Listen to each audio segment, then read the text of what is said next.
katanya itu, saya kalau lihat sendiri sih, tapi banyak juga yang setuju. Bapak katanya kalau lihat dari wajahnya kok mirip-mirip Tony Stark, Pak.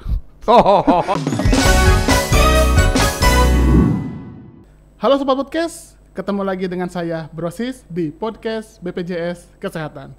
Please welcome Direktur Perencanaan, Pengembangan, dan Manajemen Risiko BPJS Kesehatan, Bapak Mahlil Ruby.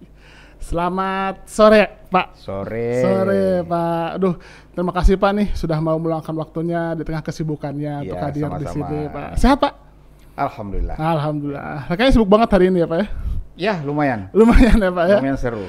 Waduh, ini memang podcast kali ini, Pak, salah satu yang dinanti. Okay. Karena banyak orang ingin tahu tentang program jaminan kesehatan ini dari segi manfaat dan lain sebagainya. Oke. Nah, Pak Mahlil, kita tahu kan ya, program JKN KIS ini kan sudah hampir 8 tahun ya Pak, kalau tidak salah ya. Betul. Manfaatnya juga sudah banyak dirasakan oleh banyak orang, termasuk saya juga punya pengalaman pribadi.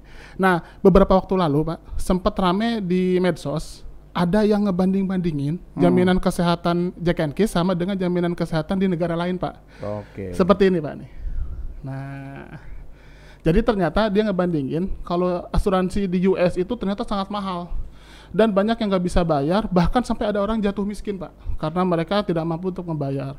Sedangkan di UK sudah ada sih dia memang jaminan kesehatan universal healthcare-nya. Jadi katanya dia pun bersyukur kalau ternyata di Indonesia itu sudah ada BPJS yang bisa meng-cover lah hal-hal yang mungkin di negara lain belum bisa Pak. Nah, dari sini kita bisa melihat bahwa ternyata memang ada perbedaan ya Pak ya, BPJS kesehatan dengan negara lain. Nah, apa aja sih Pak perbedaannya Pak? Ya. Ada secara umum dapat kita lihat perbedaan jaminan kesehatan ada 4 perbedaan ya. Ada 4 jenis. Dengan kita melihat dari 4 jenis itu kita melihat dari sumber iurannya. Oh, sumber iuran. Sumber iuran. Misalkan yang disebut dengan Beveridge model. Oh. Beveridge model itu yaitu saat dulunya dikembangkan di Inggris. Inggris itu di mana sumber iurannya dari pajak. Oh, jadi dia dari pajak. Dari Pak. pajak. Itu misalkan sekarang Inggris, Skandinavia, Malaysia itu dari pajak. Oh. Itu yang pertama modelnya. Yang kedua dari disebut dengan Bismarck model. Bismarck model. Itu yang di awalnya dari Jerman. Oh. Itu modelnya iuran dari para pekerja formal. Mengiur ke lembaga-lembaganya. Oh, jadi pekerja formal tersebut mengiurkan sebagian dari penghasilannya ke lembaga-lembaga tersebut. Ketiga, kita sebut dengan model National Health Insurance atau istilahnya JKN. Yaitu modelnya iurannya dari masyarakat, baik punya pemerintah maupun swasta, atau kita individu mengiur ke satu lembaga. Yang keempat itu modelnya disebut dengan asuransi komersial. Oke. Ya, itu iurannya sukarela. Yang tadi wajib ya. Tadi dia sukarela. Yang kelima ada model yang tersebut dengan out of pocket. Kita keluarkan dari kantong, bayar ketika selesai pelayanan, bayar. Oh, itu jadi kayak bayar sendiri ya Pak ya? Iya, bayar sendiri. Nah, tadi yang 4 model itu ada perbedaan di antara mereka. Misalkan yang model Jerman, kita sebut dengan model dia swasta nirlaba. Jadi penyelenggara yang pertama iuran, kemudian dengan penyelenggaranya seperti BPJS. Penyelenggaranya dia berdasarkan swasta nirlaba. Jadi artinya yang punya swasta tapi nirlaba, sehingga mereka multi payer banyak ininya. Misalnya Jerman, Jepang itu menganut tuh nirlaba. Tapi swasta yang kelola. Jadi kita bayar ke swasta, tapi swasta tidak cari untung, tapi nanti akan dibayarkan ke Paskes. Sementara yang JKN perbedaannya dengan yang tadi yang model nirlaba, yaitu kita membayar baik pemerintah maupun masyarakat membayar kepada lembaga negara. Kalau di negara lain misalnya Taiwan, Korea Selatan dengan Kanada itu ke sana. Sama seperti kita. Jadi kita sekarang menganut model National Health Insurance atau JKN, di mana rakyat membayar ke BPJS sebagai lembaga negara yang nirlaba, baik pemerintah maupun swasta, di mana pelayanan kesehatan akan dibayarkan ke Paskes swasta maupun pemerintah. Nah, itu perbedaannya. Oh, jadi memang ada karakteristik sendiri-sendiri ya, Pak? Ada karakteristik, dan juga di antara karakteristik secara umum nanti ada perbedaan-perbedaannya ya. Misalkan beberapa negara dia tidak menjamin A, negara lain tidak menjamin B. Ya. Jadi banyak, misalkan ada yang tidak menjamin gigi, ada yang tidak menjamin untuk mata, ada yang tidak menjamin untuk fisioterapi, ada nggak macam-macam, ada yang tidak dijamin. Nah, ada ini juga katanya tidak menjamin melahirkan juga ada. Ada beberapa negara yang tidak menjamin dengan melahirkan. Ya betul, itu perbedaan-perbedaan dari sisi benefitnya. Nah, itu kira-kira dari sisi ini. Nah, kalau kita lihat yang komersial tadi, kenapa di Amerika kita lihat biayanya mahal? Karena Amerika menganut dominan adalah komersial. Dia banyak sekali, dia punya lembaga macam-macam tuh, Kaiser Permanente, Allianz dan sebagainya. Itu di Amerika itu. Jadi akibatnya kita bayar. Ketika kita bayar dan sifatnya dia sukarela, maka sampai sekarang Amerika ada sekitar 40 atau 30 jutaan itu nggak akses kepada Paskes karena mereka nggak mampu bayar.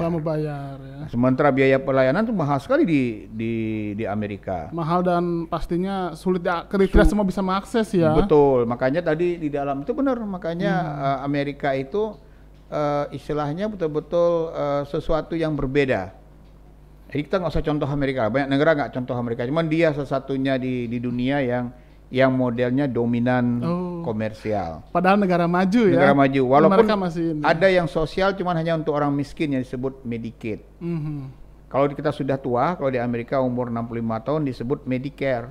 Berarti itu baru dijamin kita dapat dana lump sum atau uang, nanti kita membayar kepada lembaga managed care yang kita ingin jamin pelayanan kita. Tapi dibatasi usianya harus sudah tua ya. Sudah tua, 65 tahun. Maka dia sejak muda dia mengiur. Iya. Ya, itu di mana-mana sama, di Amerika, di Eropa tuh sama seperti itu. Jadi bisa diambil kesimpulan beda sekali ya Pak ya antara jaminan kesehatan di Indonesia dengan negara lain, khususnya di Amerika ya. Iya. Bisa dibilang Indonesia itu lebih berpihak kepada masyarakat, kepada rakyat ya. Benar. Nah, jadi kita kan tidak membedakan ya.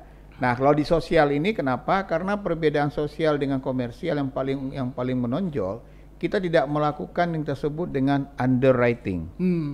Artinya resiko tidak kita nilai, sehingga orang tidak ada urusan dengan resiko tinggi, dia sakit atau tidak sakit, dia masuk ke BPJS itu tidak kita bedakan. Kalau komersial, kalau Anda usianya sudah 50 tahun ke atas, iurannya sekian. Kalau Anda perempuan lebih tinggi lagi iurannya. Kalau Anda ada penyakit jantung, tinggi lagi iurannya. Jadi akibatnya kita nggak akan pernah tercapai sesuai dengan kebutuhan kita. Jadi karena kantong kita nggak mampu bayar. Bahkan ada yang mungkin di komersil itu dia membatasi tidak mau menerima kalau sampai dia sudah punya penyakit katastrofik katanya. Betul, cancer kadang nggak dijamin. Kadang nggak dijamin ya. Dan banyak operasi besar nggak dijamin. Nah, itu dia kelebihan daripada jaminan sosial kita yang disebut dengan JKN. Jadi kalau bisa disimpulkan, JKN Case itu memang pada dasarnya semua orang bisa mendaftar, terlepas dia beresiko rendah, resiko tinggi, dia bisa ikut ya Pak ya. Nah, kalau dari sisi segmentasi kepesertaan nih Pak, apakah mirip dengan di Indonesia di negara lain? Mirip, ada beberapa yang mirip ya. Tergantung negara tersebut, katakanlah negaranya seperti Korea Selatan. Korea Selatan itu dia salah single payer, sama seperti kita. Dia tadinya mengawalinya dengan banyak kelompok informal. Misalkan kelompok para petani, pedagang yang nggak punya majikan ya.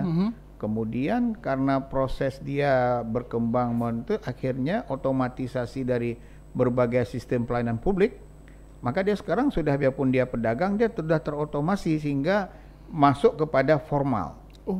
Jadi perbedaan segmentasinya dulu adalah antara informal dengan formal. Nah, negara kita ini memang karena negara kita baru negara berkembang, di mana negara kita masih agriculture, jadi memang kita banyak masyarakat yang informal. Yang data saat ini mungkin 56 sampai dengan 60% kita masih masyarakat kita informal. Akibatnya ketidaksinambungan iuran itu sangat besar. Makanya banyak PBPU kita kan tidak bisa kita collecting iuran. Iya, karena banyak informal itu. Informal itu karakteristiknya dia penghasilan tidak menentu. Iya, betul. Kemudian pekerjaan juga sering tidak menentu. Dan tidak bisa kita otomasi pemotongan iuran. Kalau formal kan dipotong langsung. Iya, bisa dipotong karena dari gaji. Iya, yang keempat sangat didukung oleh willingness-nya. Kalau kita ini pegawai ini kalau nggak dipotong langsung oleh majikan, kita mungkin nggak mau bayar ke BPJS. Iya, betul. Ya kan, ayo datang ke BPJS bayar, nggak, pasti nggak mau bayar. Biasanya baru ingatnya kalau udah sakit, Pak. Iya, maka kita ngambil satu tagline namanya gotong royong untuk saling menolong. Iya. Kan? Nah itu dia aja, kita saling tolonglah dan menolong ya, untuk kita bisa saling mengiur lah. Iya. Walaupun kecil besar tuh akan berdampak kepada pelayanan kesehatan. Nah, itu kira-kira. Wih, mantap sekali, Pak. Tadi saya garis bawahi tentang masalah kesadarannya ya, Pak ya. Iya. Nah, ngomong-ngomong nih, Pak, dengar-dengar saya katanya kalau di Korea Selatan, karena mereka juga untuk meningkatkan kesadaran, katanya juga ada penerapan integrasi pajak dengan jaminan kesehatan di Korea Selatan. Seperti itu ya, Pak ya, kalau di Korea Selatan? Betul, jadi bukan hanya pajak, berbagai pelayanan publik lainnya juga diintegrasi. Jadi mereka semua data tuh terintegrasi kemana-mana ya, Pak ya? Jadi kalau terintegrasi di pajak, berarti ketahuan nih kita udah beli tanah di sini, berarti kita ini orang kaya nih, beli tanah. Berarti mungkin kamu nggak sanggup bayar iuran JKN-nya ya. Kalau nggak sanggup bayar JKN, maka kami akan punishment. Kalau perlu dia gedor datang ke rumahnya, dia tarik, dia sita aset-asetnya untuk bisa bayar JKN-nya. Jadi mereka udah benar-benar matang sekali ya kalau di sana ya. Iya. Kira-kira kalau di Indonesia ini mau diterapkan nggak, Pak, yang seperti ini? Kayaknya kita belum. Karena culture kita masih belum, dan apalagi saat ini pemerintah masih menjamin melalui PBI. Makanya PBI kita sebenarnya bukan semuanya itu kelompok miskin. Kalau miskin secara ekonomi dalam pengertian miskin sekali sesuai dengan kriteria garis kemiskinan mungkin sekitar 40 jutaan ya. 40 jutaan ya, yang paling miskin ya. Tetapi kenapa kita sampai dengan 96,8 juta sampai hari ini, itu karena kelompok tadi antara 40% antara garis miskin di atas sedikit ada ketidakmampuan bayar. Dia tidak kelompok orang. Tapi kalau dia bayar ini dia bisa jatuh ke kemiskinan. Atau dia ada kebutuhan lain yang memang dia tidak mampu bayar. Nah, inilah yang disebut dengan PBI, bukan yang tidak mampu. Jadi bukan hanya misalnya miskin dan tidak mampu. Iya. Jadi dia tidak tergolong orang miskin, tapi dia tidak mampu untuk membayar iuran. Dia sudah di atas miskin sedikit, tapi masih tidak mampu. Iya. Ya, begitu. Maka itu ada definisi adalah yang tidak mampunya. Jadi bukan hanya harus miskin. Jadi sampai kalau begitu Indonesia orang miskin masih tinggi. Enggak. Tapi dia tidak mampu, dia masih bisa hidup makan sendiri. Iya, tapi dia untuk lebih dari itu belum mampu. Iya, belum mampu. Bayangkan kalau dia bayar 42.000 untuk satu keluarga 5 orang kan 200.000. Iya. Nah, 200.000 ini bagi kelompok tertentu ini agak berat mengeluarkan per bulan. Nah, ini yang akan ditalangin atau disubsidi oleh pemerintah. Jadi memang negara kita tuh memikirkan sampai ke situ ya, Benar. Pak. Dia tidak saklek, yang penting yang miskin aja. Tapi dia juga memikirkan, ini ada yang dia sebenarnya tidak miskin, tapi untuk melebihi daripada itu dia belum mampu, makanya dia pun ditanggung jadi PBI ya, Pak. Dari Direktorat Renbank ke depan akan kita coba kembangkan nih model-model agar tidak memaksakan, tapi kita coba untuk bisa masyarakat ikut bergotong royong dalam membayar iuran juga.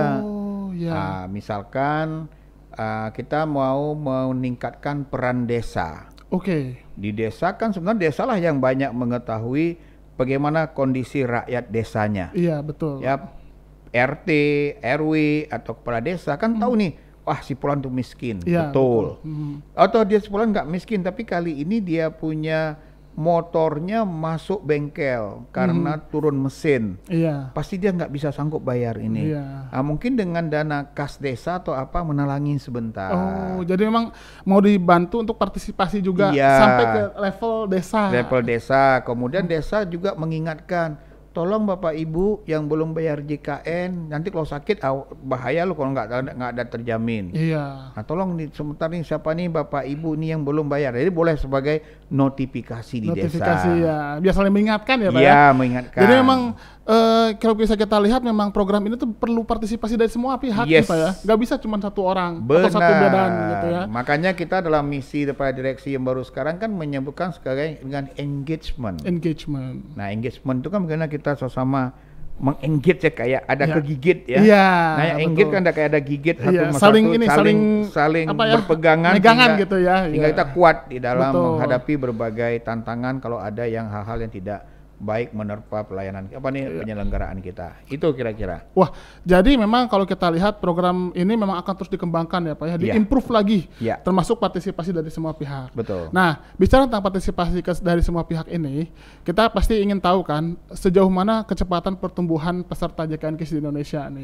Nah, saya ingin dikasih tahu sih Pak, bagaimana secepat apa sih pertumbuhan peserta JKN KIS di Indonesia ini dari mulai berdiri sampai sekarang, dan dibandingkan negara lain bagaimana Pak?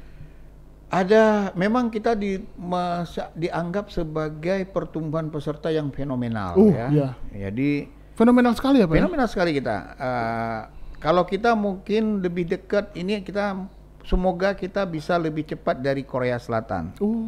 Korea Selatan mencapai 92% seluruh penduduknya menjadi peserta JKN-nya Korea Selatan itu 12 tahun. 12 tahun 90%. 92%. 92% dengan jumlah penduduk yang mungkin jauh di bawah kita ya? Iya, sementara kita 8 tahun baru 83%. Wah, tapi itu udah luar biasa loh Pak. Dan kita ditargetkan oleh pemerintah dengan RPJMN pada 2024 itu mencapai 98%. Wah. Jadi kita mungkin 11, kalau 2024 kan berarti 11 tahun lagi. 3 tahun lagi. 3 tahun lagi Pak. 3 tahun lagi kan berarti kita masuk 11 tahun. Korea Selatan 12 tahun 12 loh, tahun, 92%. Iya. Kita kalau memang tercapai nanti 11 tahun 98%. 98%. Berarti kita adalah boleh dapat apa istilahnya itu? Kalau di Indonesia MURI, kalau di luar negeri apa namanya itu?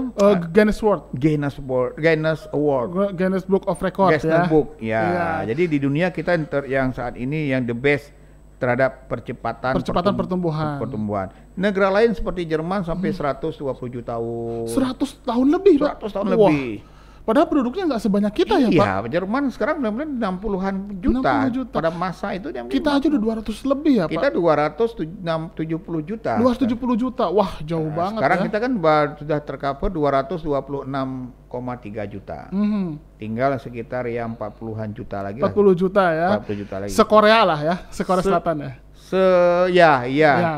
Betul. Tapi Se-Korea. memang oke lah, dengan 83% itu menurut saya itu sudah sangat luar biasa sih Pak. 270 juta, 83%-nya itu udah banyak Iya, sekali. benar. Dengan waktu yang singkat sebenarnya ya Pak. Cuman hanya kita 8 tahun sudah mencapai Iya. sebesar itu. Kebayang Pak, Indonesia itu kan negara kepulauan ya Pak. Nah, Pasti tantangannya lebih besar. betul. Geografisnya aja sudah berbeda-beda. Betul. Sukunya sudah beda-beda. Dan bisa kita sampai 83%. Ini keajaiban yang kedua. Wah, luar biasa ya. Keajaiban kita itulah kita suatu negara yang sangat besar, berbeda dengan negara lain yang mungkin secuil kita ya. Iya. Dia pergi ke sana-sana semua darat. Iya. Ya, kalau kita pergi udah air semua. Iya. Ya kan? Jadi berpulau dengan 17.000 pulau. 17.000 pulau. 500-an daripada ke kabupaten kota. Dengan 350 bahasa. Iya. Itu kita bisa mengcover penduduk sebesar itu. Sebesar itu loh, luar Maka biasa ini sekali. suatu keajaiban yang kedua, Iya. saya katakan ya. Nah, disinilah suatu komitmen daripada pemerintah. Apapun, pokoknya nggak ada lagi. Kemarin tuh juga presiden maupun dari jajaran yang kementerian lain itu menekankan nggak ada daerah bikin sendiri ya. Kita ini mau nasional, karena kalau dengan nasional itu adalah kita bisa menggotong yang berat menjadi ringan. Ya, bayangkan nantinya kalau cuma semua daerah ingin ngembangin sendiri jaminan kesehatan daerahnya.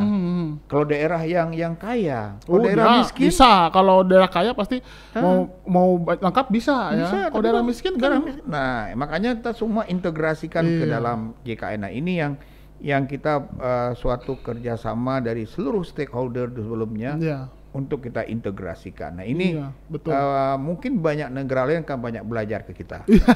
Saya melihat dengan segala dinamikanya saja program ini sudah luar biasa sih Pak. Betul. Iya. Nah, bicara dengan dinamika tadi Pak, kita bicara tentang sekarang manfaatnya. Banyak yang bertanya sih Pak, mungkin karena mereka tidak meng-compare dengan negara lain. Seberapa luas sih Pak manfaat program JKNIS ini? Apa saja sih secara garis besar yang ditanggungnya itu? Kita boleh katakan hampir semua kita tanggung ya.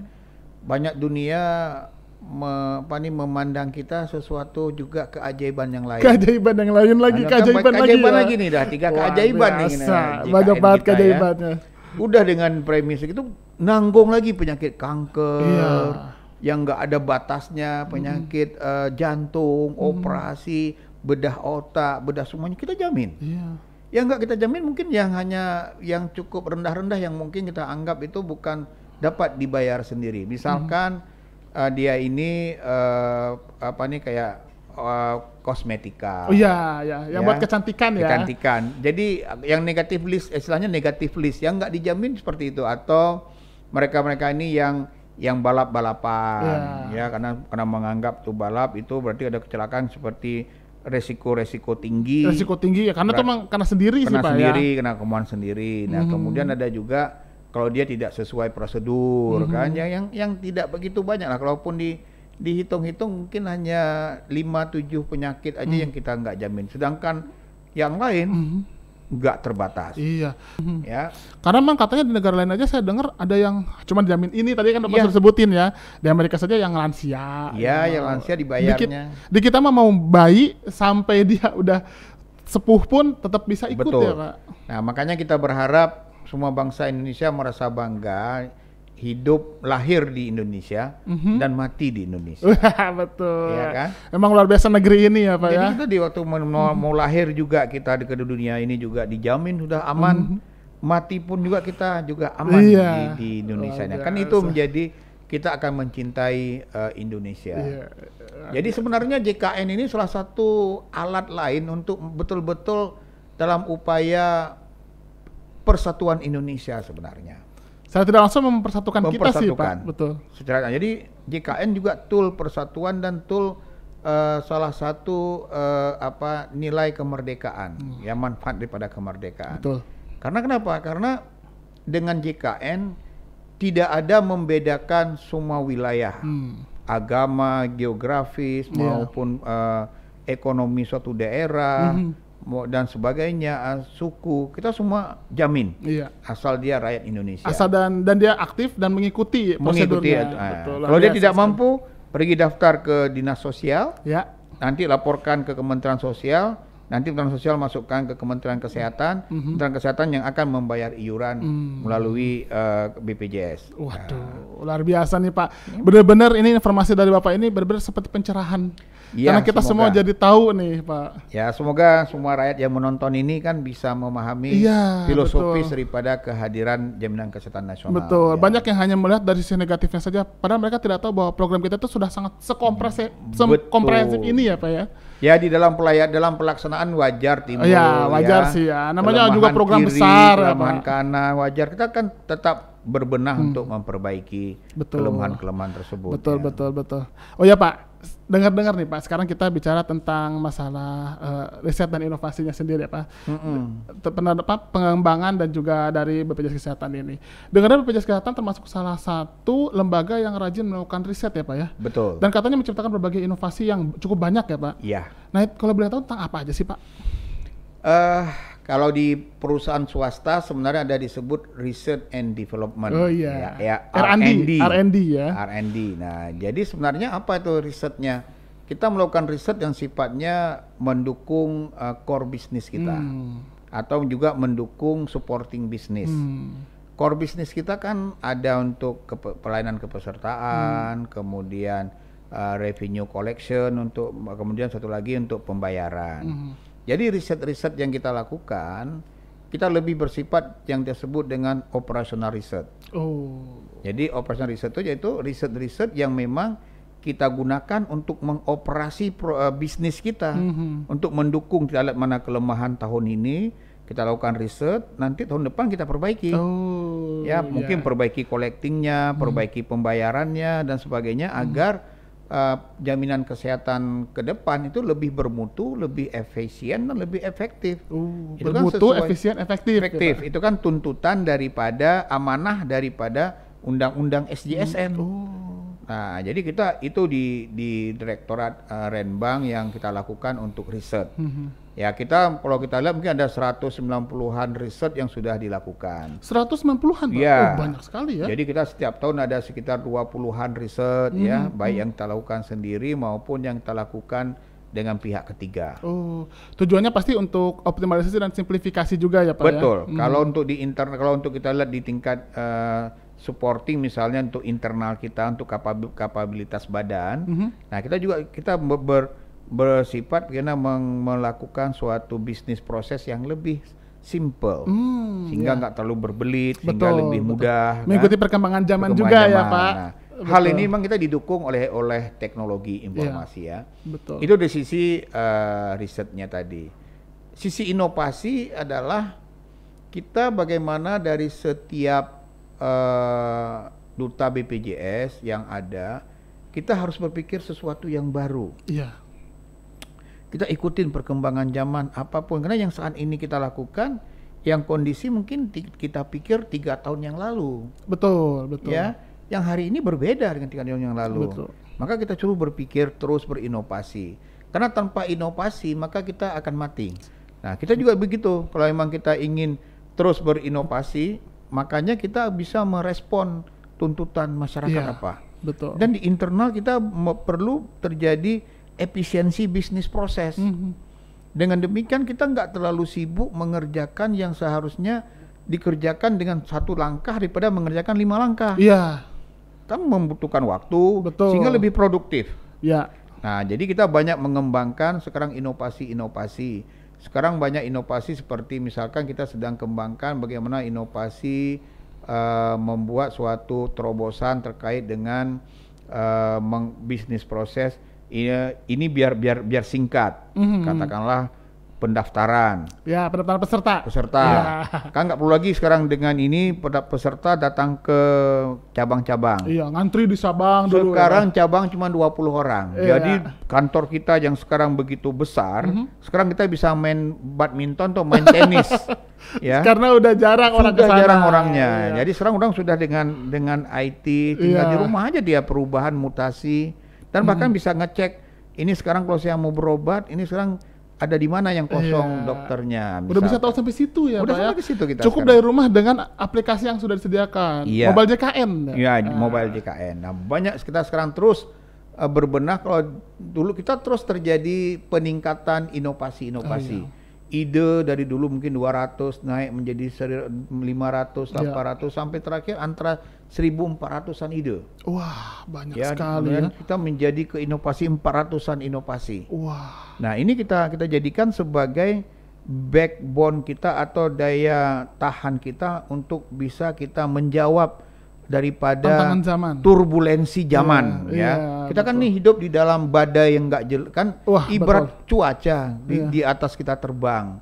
Kita nggak tahu nih tiba-tiba dari ramalan awal kayaknya cuacanya aman, Bakal cerah. cerah. Ternyata Tiba-tiba di tengah jalan berubah, tiba-tiba badai muncul. badai, turbulensi, tiba-tiba ada Iya, angin mana-mana. iya, Nah, betul. tapi kalau kita nggak siap pesawatnya, nggak siap kita punya kita punya badan kita, kita Jatuh tuh bisa. jatuh.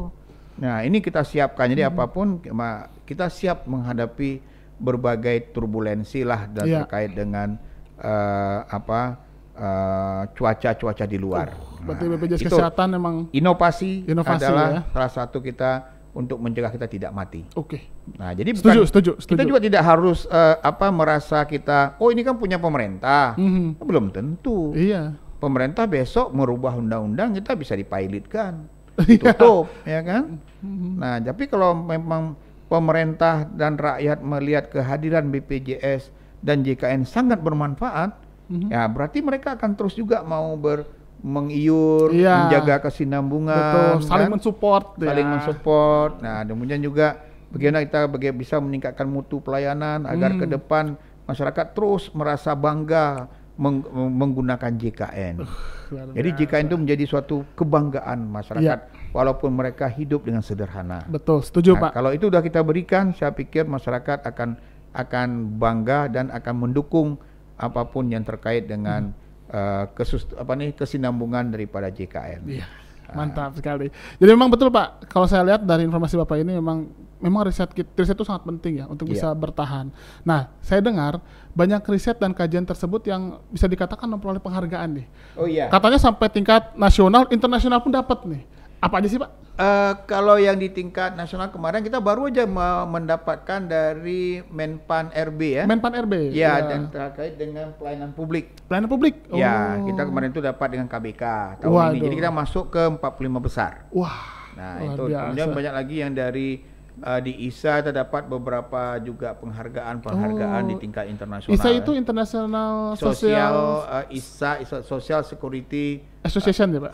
Association. Berarti ya. mau dikatakan benar-benar internasional juga mengakui ya Pak? Dan kita sekarang menjadi sebagai ketuanya kan. Oh, ketua ISA kita ya? Ketua ISA kita. Luar Dari biasa. yang dimana di ISA itu ada sekitar 160 anggota. 160 60 anggota negara itu. 160 negara. Berarti kita mengetuai 160 negara untuk sekarang. Saat ini. Nah, berarti diakui sekali kita betul, ya. saat ini yang selalu itu kan kita dengan Pak Dirut yang selalu ini ya. Jadi artinya kita diakui lah dunia. Nah, mudah-mudahan kita terus menjadi bukan sorotan yang negatif ya. Kita terus dipantau, dilihat sesuatu keajaiban di Indonesia ini apa aja sih? Kok Indonesia masih bisa melakukan itu dengan dana yang kecil, tidak harus jadi negara maju dulu, dia udah mampu melakukan jaminan kesehatan nasional. Padahal negara kita bisa dikatakan maju pun belum ya Pak. Maju tapi kita belum. Kita lagi baru, proses ke sana. Kita baru membangun untuk maju. Iya, tapi kan? program ini benar-benar bisa berjalan sampai diakui oleh dunia. Benar. Waduh. Maka itu nggak lepas daripada aspek-aspek dukungan daripada seluruh stakeholder. Iya pasti. Dan yang kedua, kita juga sebagai badan penyelenggara, kita juga harus punya integritas. Itu paling penting ya Pak ya? Penting. Integritas itu. Karena kenapa kita perlu integritas? Namanya pun kita inilah trust fund sebenarnya. Trust itu kepercayaan, fund itu dana. Jadi dana kepercayaan. Jadi masyarakat menitip dananya kepada kita untuk kita kelola. Iya. Apabila aku sakit, tolong bayar biayanya. Untuk biayanya. Nah, jadi kalau kita kelola ini nggak benar, kalau kita kepercayaan hilang kemana-mana, wah kepercayaan langsung hilang. Namanya itu. pun trust fund. Jadi trust itu perlu kita ciptakan. Untuk menciptakan trust, maka perlu integritas. Betul. Nah, jadi kita bagaimana menunjukkan integritas kita yang baik, yang dipercaya. Ini penting. Iya betul. Untuk menjaga kesinambungan juga. Kalau nggak percaya apapun udah hancur. Iya. Nah, jadi makanya memang integritas modal utama ya Pak, integritas itu. Alhamdulillah integritas kita juga kemarin mendapatkan nilai baik lah ya dari penilaian KPK. Oh. Saya lupa, pokoknya kita masuk kategori nilainya lupa, tapi kita termasuk kategori baik. Wah, integritasnya. Berarti sudah terbukti. Walaupun ya? kita kepingin kemarin itu saya sebut kita kepingin yang lebih tinggi lagi. Iya. Ada beberapa lembaga yang lebih tinggi, tapi kita coba kejar ke nilai entah 90, kita entah 87. Saya lupa nilainya. Oh itu sudah tinggi tapi Pak. Kita sudah sangat tinggi itu sebenarnya. Oh sudah A ya? Sudah A, tapi kita belum dapat A+ lah ya. Iya. Mungkin kedepannya akan dikejar ke sana ya Pak. Nah jadi terima kasih kepada seluruh duta BPJS yang sudah menjaga integritasnya. Menjaga integritas. Nah sekarang pasti banyak orang juga penasaran tentang Bapak sendiri. Apa tuh? Pasti orang pengen tahu nih. Nah, yang pertama yang ingin saya tanyakan adalah tentang nama Bapak sendiri ini. Oh. Jangankan orang ya. Saya sendiri penasaran, Pak. Nama saya? Iya. Bapak Mahlil Ruby. Betul. Nah, Ruby-nya ini artinya apa, Pak? Karena setahu saya Ruby itu kan nama batu. Betul, batu ruby. Batu ruby yang sangat mahal tuh, Pak. Berlian yang lebih dari berlian itu. Artinya apa sih, Pak? Ya, enggak. Ruby itu nama orang tua saya juga. Oh. Jadi Ruby itu nama orang tua. Nama orang tuanya nama Bapak orang tua, Ruby. Nama orang tua namanya Ruby Nafi. Oh, Ruby Nafi. Jadi ya karena itu jasa pakai nama depan aja Mahlil Ruby. Ya. Jadi nggak ada arti, dan kebetulan juga Ruby itu kalau di luar negeri menjadi wanita. Makanya Mbak Ruby kita kan wanita. Ya. Mbak Ruby Larasati ya. Jadi ini kan juga wanita. Saya kira karena mungkin kebanggaan dari orang tua ya Pak, mungkin dikasih nama Ruby biar kayak mahal, seperti batu rubi. Enggak, kebetulan nama bapak aja. Oh ya kebetulan, Nah, ya. kebetulan Tapi nama memang bapak. nama itu doa Pak, Iya. membuat Bapak jadi sosok yang sangat luar biasa. nih. Amin, mudah-mudahan tetap ya. Iya nih. Nah kalau lagi senggang-senggang gini, Bapak hobinya apa nih Pak? Kalau saya sementara ini kalau lebih banyak kepada membaca aja ya. Jadi membrowsing, kan sekarang enak bacanya. Bisa ini ya online ya, e-book ya, e-book Pak. Yang mau e-book tinggal ngeklik aja di Google kan. Hmm. Nyari-nyari aja apa ini, misalkan baru kita lihat berapa sih, baru aja saya selesai tadi lihat persentase operasional BPJS di negara lain. Wah, berapa ya kan, kita bacaannya browsing, pun kan. luar biasa Ya, yang sesuai lah ya kan. Ya sesuai, sama kayak Ah. saya juga Pak, saya juga senang baca-baca buku. Jadi baca-baca. Kalau baca buku dulu, Oh ya? kepingin saya namanya seperti buku komik ya. Oh, Nah, komik. itu hobi Oh. dulu. Dulu hobinya komik. Koping Ho kalau dulu. Koping Ho. Kalau siapa di mungkin nggak ada yang tahu ini ya. Berarti Bapak selain buku-buku serius, komik juga suka ya Komik Pak? paling suka. Tapi Suka. komiknya komik silat ya, yang Silat. silat tanpa gambar. Karena kalau tanpa gambar itu akan membuat kita bisa menghayal, berimajinasi sendiri. Iya, betul. Nah, sekarang ini sambil tidur sekarang lebih suka mendengar podcast juga. Oh kan. iya. Jadi kan cuma hanya mendengar ya. Betul. Tertidur kita. Nah, Oh jadi iya. kayak orang bercerita kan, seperti waktu kita kecil ibu kita bercerita tentang tentang kancil kan, kita bisa bilang kan ketidur karena ada suatu suara yang datar rutin kan membuat kita Iya, bisa mudah ngantuk, Pak. terlena ya. Jadi Betul. kita nggak perlu lagi obat tidur ya. Itu aja sih kalau yang saya waktu senggang lebih banyak ke situ. Kalau hobi-hobi lain ya paling ya apa ya, nonton. Tapi selama ini kan udah sejak pandemi kan tidak ada lagi bioskop. Iya, katanya Nggak berani udah juga. mulai buka lagi nih Pak. Tapi nggak berani juga ya. Nggak berani, masih belum yakin ya Pak. berani, Ya. ya. Tapi katanya saya dengar juga Bapak suka katanya jogging sambil traveling. Ya, kalau itu adalah bukan suka, itu adalah suatu kebutuhan. Oh, kebutuhan ya. juga ya. Itu kebutuhan karena itu kan untuk menjaga kesehatan. Betul. Nah. Tapi bisa jogging sambil traveling tuh hebat loh Pak. Jadi istilahnya Bapak udah sibuk ya. Bapak masih punya waktu untuk juga mengosongkan waktunya untuk olahraga sekaligus refreshing pikiran Pak. Betul. Nah, jadi kita juga kita kan di dalam pekerjaan ini Pak semua manajer ya, kita kan tidak terbeban fisik. Ya. Yang banyak beban kan mental, psikis ya, beban tanggung jawab. Sehingga kita pada kondisi tertentu kita perlu rilis. Ya. Kita perlu lepas beban-beban itu.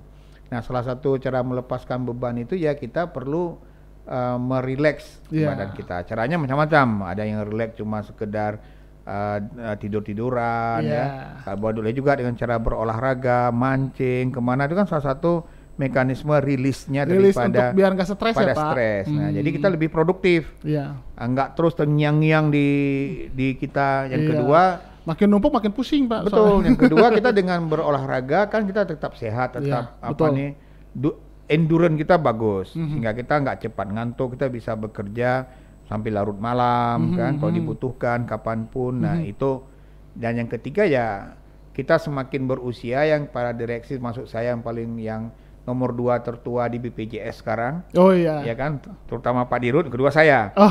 Ya, yang tertua saya, nomor 2 tertua lah. Iya, di pegawai ininya.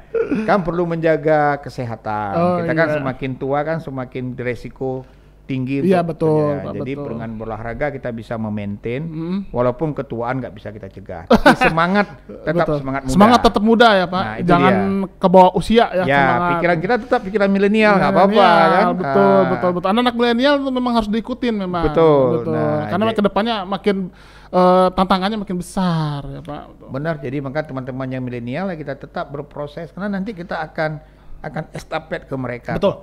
Nah, betul sekali ya. Pak. Jadi, sama ini Pak, katanya itu saya kalau lihat sendiri sih, tapi banyak juga yang setuju. Bapak katanya kalau lihat dari wajahnya kok mirip-mirip Tony Stark Pak. Mirip banget Pak. Oh iya. Sekilas tuh mirip. Apa Bapak ada saudara sama Robert Downey? Robert Downey Junior? Ada saudaranya, tapi menurut Nabi Adam aja. Oh iya. Saya kira saya juga katanya mirip artis luar negeri, tapi katanya saya mirip Kung Fu Panda. Jadi saya mirip panda Pak. Ada dulu apa nama itu Kung Fu Panda ya? Iya, saya malah mirip pandanya. Nah, Bapak kalau saya lihat, kok mirip-mirip Tony Stark, Pak? Bapak, apakah Bapak Iron Man? Jangan Bapak Iron Man ya? Mungkin ya Iron Man yang salah itu ya. Oh iya. Jangan-jangan Iron Man sudah pensiun, Bapak jadi direktur PJS ya? Ya Luar biasa. Itulah melalui Nabi Adam lah sama. Iya, wajahnya mirip soalnya mirip Pak. lah ya. Makanya, wah ini jangan-jangan Iron Man versi Indonesia. Versi Indonesia. Saya juga Iron Man Pak, tapi saya tukang setrika. Jadi kena nyetrika doang Pak. Waduh. Benar-benar. Ini podcastnya seru sekali ini memang Pak Mahlil ini serius tapi santai dan bisa juga asik juga gitu ya Pak. Kalau enggak kita bikin asik Betul. kita jadi juga stres sendiri juga Iya ya betul kan? Pak, memang ternyata direktur PJS itu asik-asik. Oh memang, iya. ya.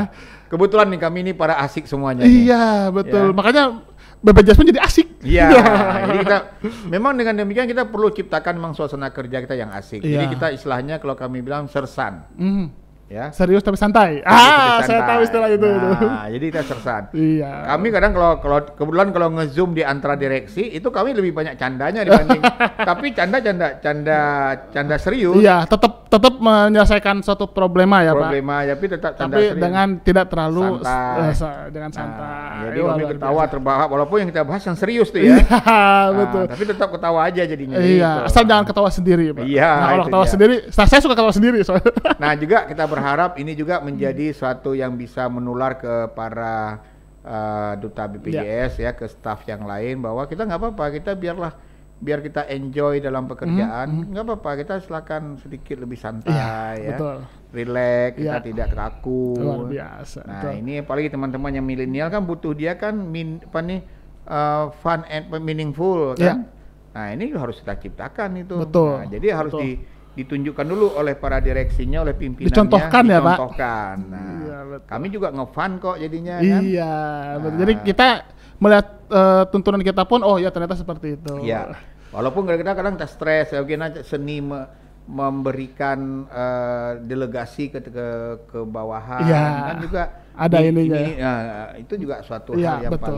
paling tidak memberatkan. Itu kira-kira yang perlu kita ciptakan lah Betul. suasana kerja. Waduh. Sehingga BPJS inilah rakyat layak dicintai oleh rakyat dan dicintai oleh karyawannya. Nah, sebelum kita menutup nih Pak, podcast yang luar biasa istimewa ini, mungkin ada yang mau Bapak sampaikan kepada teman-teman Duta BPJS atau mungkin untuk masyarakat juga atau sobat podcast tentang value atau apapun, silahkan Bapak mungkin juga. Kepada seluruh pemangku kepentingan baik di pusat maupun di daerah, kita berharap dan menyatakan bahwa BPJS ini milik bersama, milik rakyat, bukan milik kita yang para direksi atau yang lain atau staf BPJS, itu milik rakyat.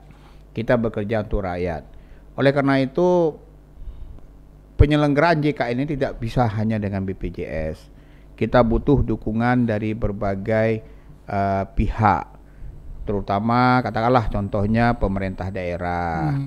Karena banyak rakyat di beberapa daerah kan masih belum cukup fasilitas kesehatan, belum cukup sumber daya manusia, dokter maupun perawat.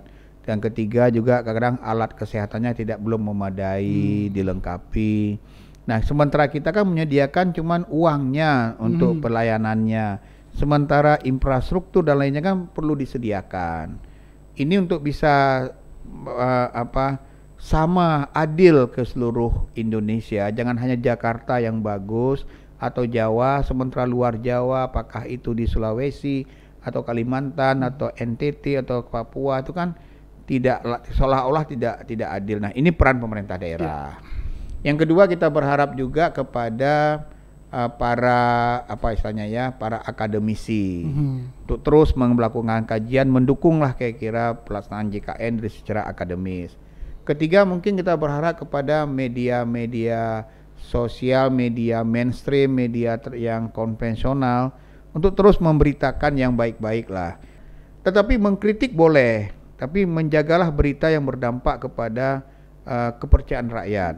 Betul. Kalau memang ada individu di dalam BPJS itu yang buruk, yang nakal, kritiklah yang individu itu.